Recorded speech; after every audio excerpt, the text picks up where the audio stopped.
தமிழ்நாடு முழுவதும் பரவலாக மழை தொடர்ந்து வரும் நிலையில் முதலமைச்சர் மு.க.ஸ்டாலின் ஆலோசனை நடத்தியுள்ளார்.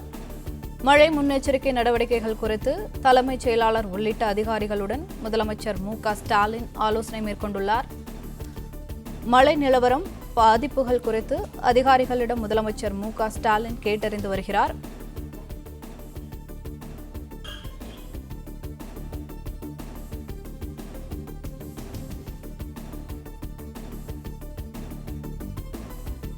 அண்மை செய்தியை பார்த்துக் கொண்டிருக்கிறோம். தமிழ்நாடு முழுவதும் பரவலாக மழை தொடர்ந்து வரும் நிலையில் முதலமைச்சர் மு.க.ஸ்டாலின் ஆலோசனை மேற்கொண்டுள்ளார்.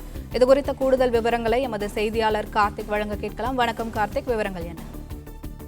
வடகிழக்கு பருவமழையானது தொடர்ந்து தீவிரமடைந்து வரக்கூடிய சூழ்நிலையில் தமிழகத்தின் டெல்டா மாவட்டங்கள் என அனைத்து மாவட்டங்களிலும் பரவலாக மழை பெய்து வருகிறது.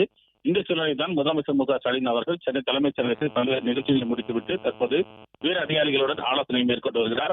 இந்த ஆலோசனையில் டெல்டா மாவட்டங்கள் மற்றும் கடலோர மாவட்டங்களில் மழை வெள்ள பாதிப்பு எவ்வாறு இருக்கிறது என்பது தொடர்பாகவும், அதே நேரத்தில் அணைகளில் இருந்தும் நீர்த்தேக்கங்களில் இருந்தும் திறந்து விடப்படக்கூடிய நீர் காரணமாக அந்த கரையோர மாவட்டங்களில் இருக்கக்கூடியவர்கள் பாதுகாப்பான இடங்களுக்கு அப்புறப்படுத்தப்பட்டு தங்க வைக்கப்பட்டிருக்கிறார்களா என்பது தொடர்பாகவும் முதலமைச்சர் அவர்கள் அதிகாரிகளுடன் கேட்டு வருவதாக சொல்லப்படுகிறது.